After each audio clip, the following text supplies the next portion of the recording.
Hey friend, quick note. I'm taking a summer break to rest, realign, and finish some exciting things behind the scenes. While I'm away, I'm sharing some of the most loved episodes. Look for power replays in your feed. Whether this is one of those episodes or this is a gem you found on your own from the archives, enjoy. Wishing you a joyful summer, and I will see you in October. What exactly is amniotic fluid? What does it mean for your baby if your amniotic fluid is too low? What does it mean for your baby if your amniotic fluid is too high? You are going to learn all about it in this episode.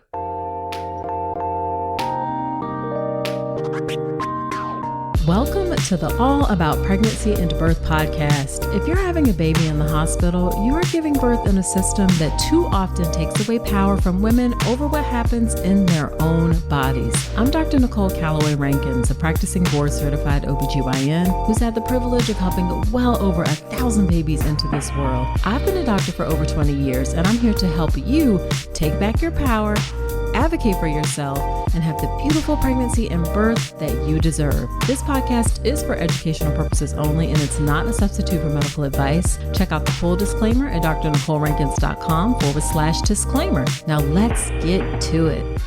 Hello there. Welcome to another episode of the podcast. This is episode number 251. Whether it's your first time listening or you have listened before, I'm so glad you're spending some time with me today.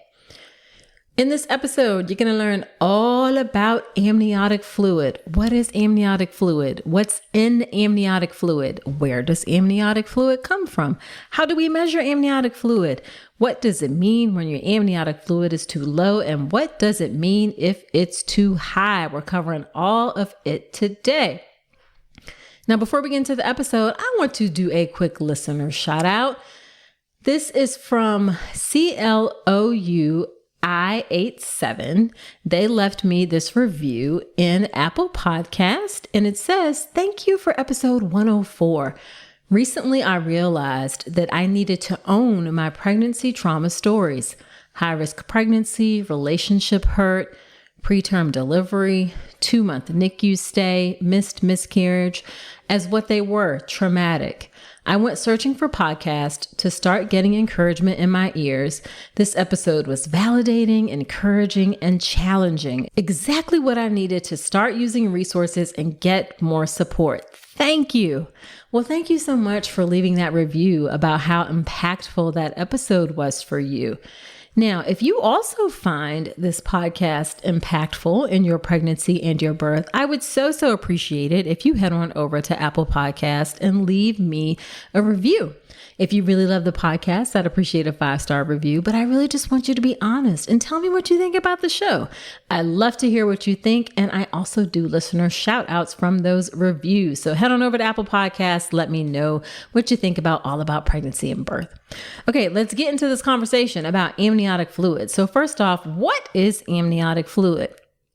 Well, amniotic fluid is the liquid that surrounds your baby after the first few weeks of pregnancy. And it has a number of critical functions that are absolutely essential for normal growth and development of your baby. Amniotic fluid cushions the umbilical cord from getting compressed or squeezed. Amniotic fluid has antibacterial properties that provide some protection from infection. It actually serves as a reservoir of fluid and nutrients for your baby. It also provides the necessary fluid, space, and growth factors to permit normal development of your baby's lungs, musculoskeletal system, and gastrointestinal system. And finally, amniotic fluid helps protect your baby. It just cushions your baby from any trauma if your belly is accidentally hit. Now, what is in amniotic fluid? Well, amniotic fluid is about 98 to 99% water, and then 1 to 2% solids, which includes proteins, carbohydrates, electrolytes, fats, enzymes, hormones. And amniotic fluid also contains a variety of types of fetal cells. So there are skin fetal cells, respiratory fetal cells, intestinal fetal cells, urinary tract fetal cells, stem cells. There's also hair, blood cells, cells that are shed from the amnion. And then sometimes amniotic fluid can get stained with meconium, which is essentially baby poop. So where does amniotic fluid come from? Well, early in the pregnancy, amniotic fluid is likely derived from the surface of the placenta, partially from secretions from the surface of the body of the embryo, and then what's called a transmembranous pathway, which is like transport from the maternal compartment across the amnion. That's a fancy way of saying that fluid kind of comes through the placenta, essentially. And then as the pregnancy progresses, the vast majority of amniotic fluid comes from where? Your baby making urine. Yes, y'all, we all grew up in a pool of urine, our own urine, inside our mother's bellies. So it's estimated that, especially towards the end of pregnancy, your baby will make anywhere from 800 to 1,200 milliliters a day of urine, okay? 800 to 1,200 milliliters a day of urine. That's about half of a 2-liter bottle every single day that your baby makes. Now, if your baby is making that much urine every day, then how does the fluid level stay constant? Because the amniotic fluid volume actually does not change significantly from day to day. The overall volume stays about the same. And the reason that that happens is not only is your baby making 800 to 1,200 milliliters a day, your baby is also swallowing about that same amount a day, a little less, anywhere from 500 to 1,000 milliliters per day. So the amniotic fluid volume, again, doesn't change significantly from day to day, but the amniotic fluid itself is generally completely replaced over 24 hours. So every day your baby makes some, swallow some, makes some, swallow some, every single day. Now, how do we measure amniotic fluid? Ultrasound examination is the only way that we can assess amniotic fluid volume. And there are two ways that we do that. One is qualitative, and that's when we just kind of look at the fluid on ultrasound and subjectively say, oh, the fluid looks low, the fluid looks normal, or the fluid looks high. This is actually surprisingly very accurate if it's an experienced person who's looking at the amniotic fluid. And I can say in my experience, you can look and you say, oh, that looks about normal. That looks about low. Oh, that maybe looks a little bit high. So that's actually pretty accurate. And then the other two methods are quantitative, and where we actually measure something. And what we're doing is we're trying to take a 3D picture or a 3D object, the amniotic fluid, and we turn it into a 2D or a two-dimensional measurement. So there are a couple of ways that we can do this. One is called the single deepest pocket. It's also called the maximum vertical pocket or the largest vertical pocket. And it's the vertical dimension in centimeters of the largest pocket of amniotic fluid that does not have any umbilical cord going through it. So it's really on the screen just going to look like a whole lot of black. Amniotic fluid looks just dark on the screen. And the largest pocket can't have any cord in it. It can't have any arms or legs, any fetal extremities in it. And it's supposed to be measured at a right angle to the uterus. Not that that's something that you would know.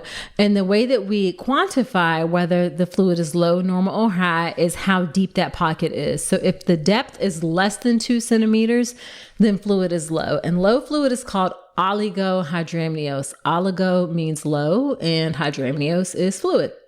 A normal single deepest pocket or maximum vertical pocket is going to be greater than or equal to 2 centimeters and less than 8 centimeters. That's normal. And polyhydramnios, poly meaning many, hydramnios is fluid. A depth greater than or equal to 8 centimeters is polyhydramnios. Now, the other way that we measure amniotic fluid is something called the amniotic fluid index. And that's calculated by dividing the uterus into 4 quadrants using the linea nigra. That's the line that runs down the middle of your belly button. So we use that line, and on everybody it looks different. Some people it's really prominent. It tends to be more prominent during pregnancy because of the hormonal changes.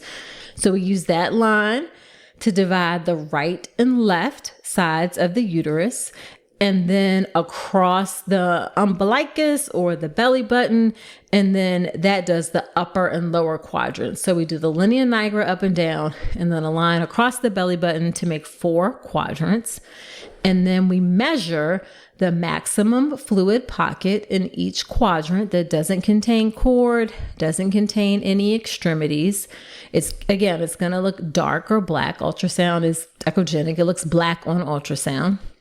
And we measure that in centimeters. And the sum of the measurements in each of those 4 quadrants is the amniotic fluid index.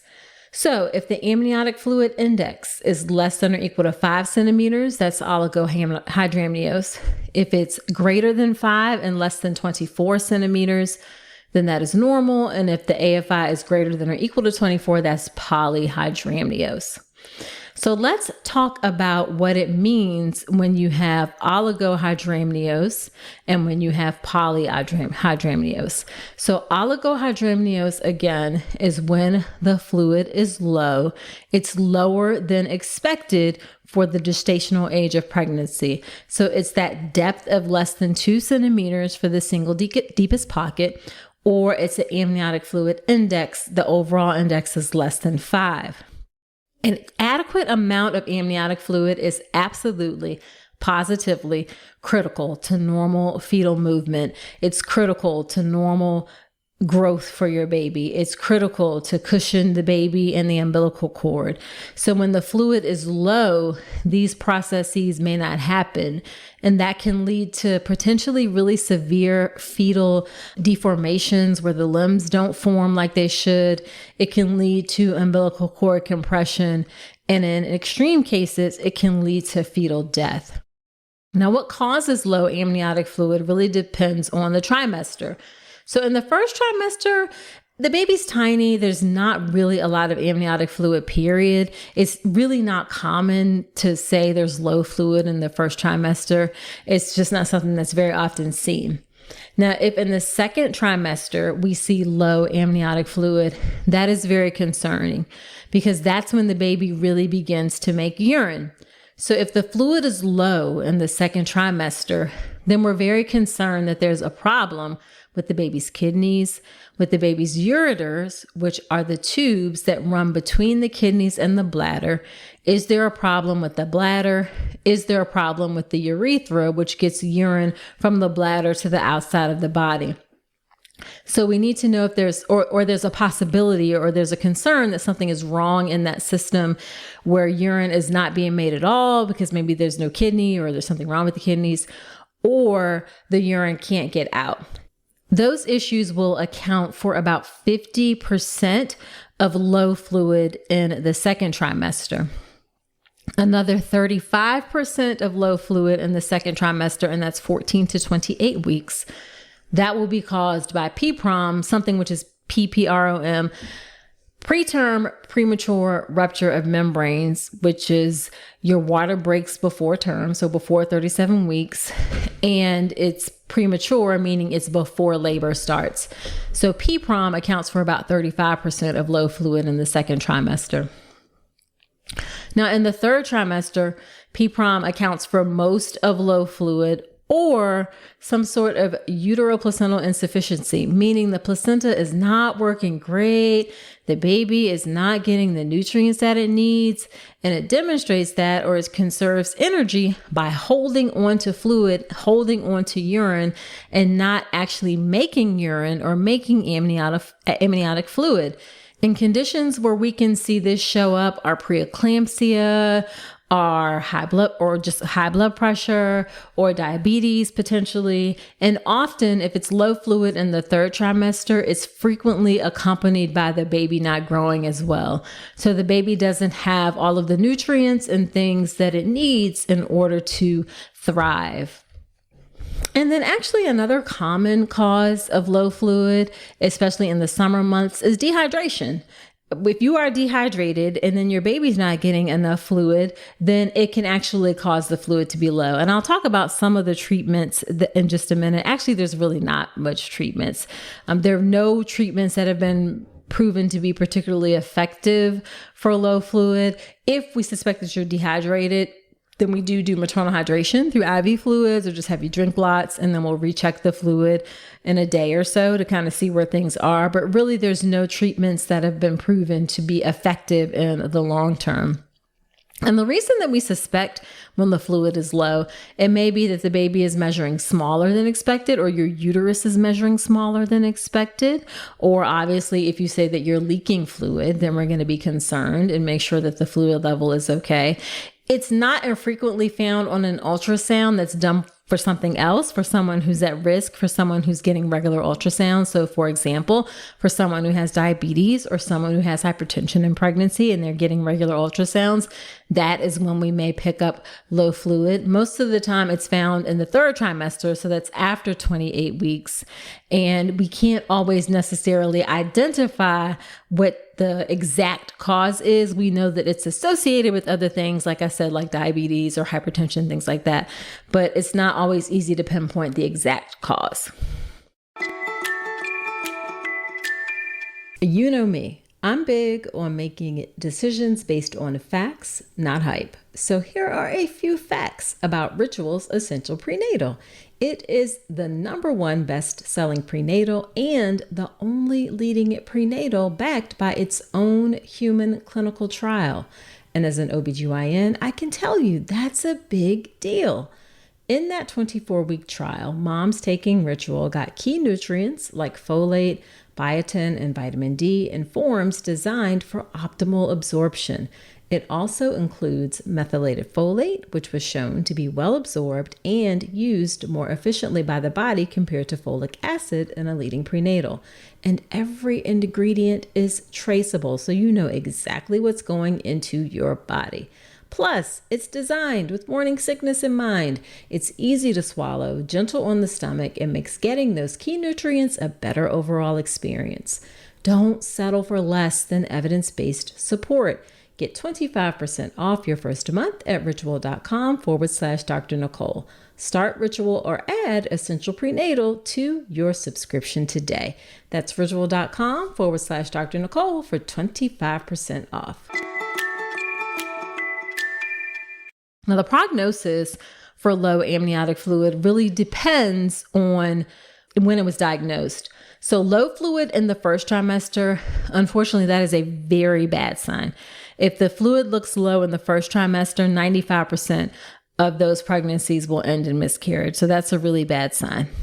In the second trimester, if the fluid is borderline low, then pregnancies tend to go on to be normal. So it looks like it's just right on the border of being low.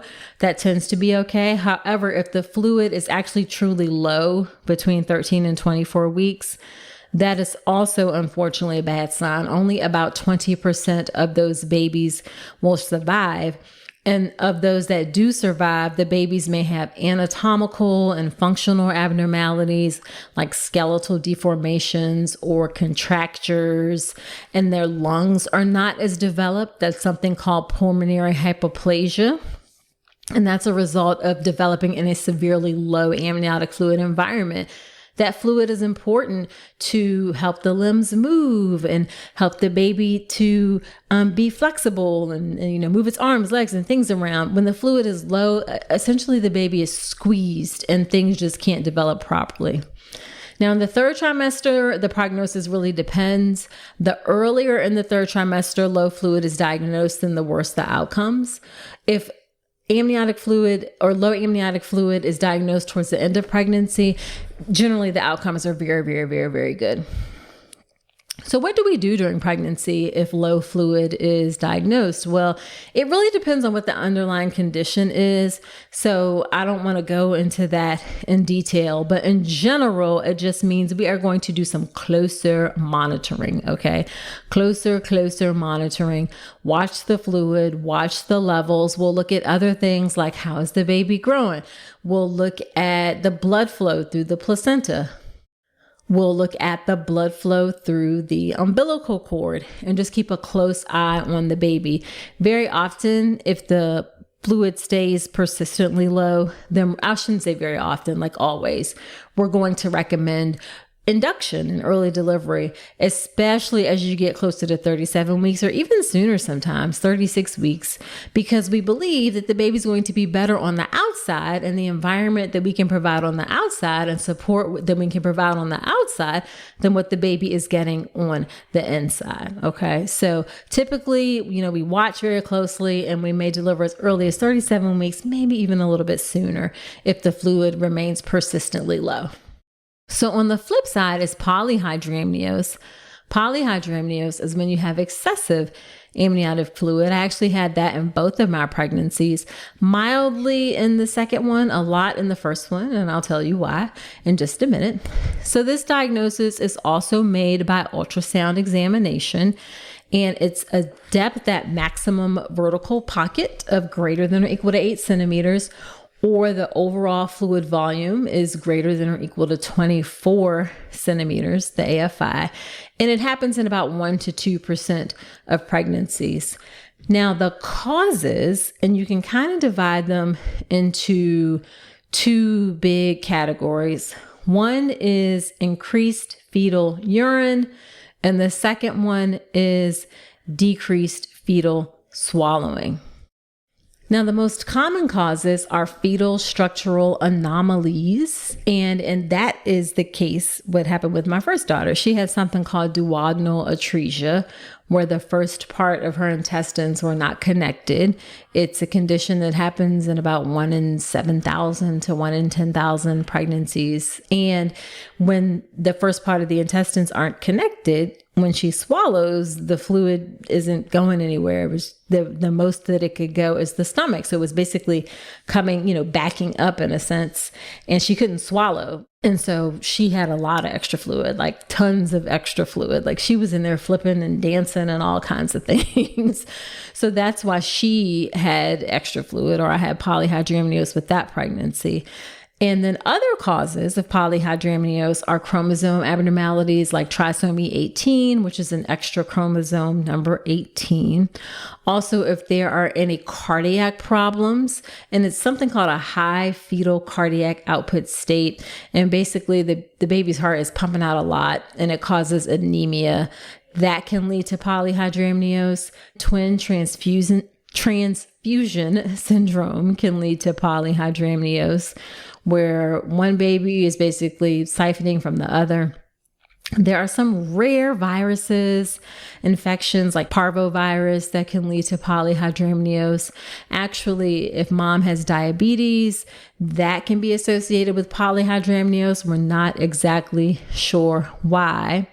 And then sometimes even as many as 30 to 40% of cases of polyhydramnios are what we call idiopathic, meaning we don't know what causes it. So that's what I had with my second daughter. There was no identifiable reason for why I had extra amniotic fluid with her, but she had extra amniotic fluid and there were no other reasons. So when you look at the big picture, about a third are associated with a congenital anomaly, a quarter are associated with diabetes, and the remaining 40% are considered idiopathic.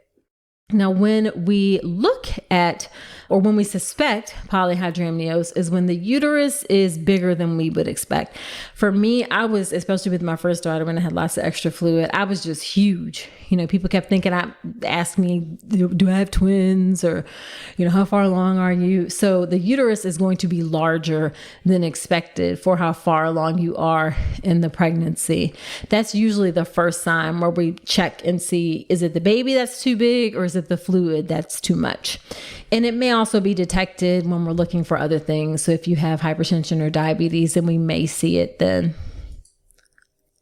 Most of the time, the increase in fluid is asymptomatic. Like you don't necessarily notice it if you have increased fluid, but if it's a lot, then you can experience some shortness of breath, especially as you get further along in the pregnancy. And you can also experience contractions. You can have more frequent kind of irritable contractions. They're not labor contractions, but they are contractions. It's like an irritant to the uterus to have all of that fluid there. And it can just feel uncomfortable. You just feel kind of big and sort of miserable. Now, what does it mean for your pregnancy if there is extra amniotic fluid? Well, most cases of idiopathic polyhydramnios, meaning we can't identify a cause, they generally resolve spontaneously, especially if it's mild. But sometimes polyhydramnios can be associated with an increased risk of several outcomes, in addition to some poor outcomes related to some of what's called morphologic abnormalities. So it can cause maternal respiratory compromise, meaning mom just has a hard time breathing. It can increase the chances of preterm labor or preterm rupture of membranes or preterm delivery. I actually went into labor with my first one early at 32 weeks. Did it have to do with the extra amniotic fluid? Maybe.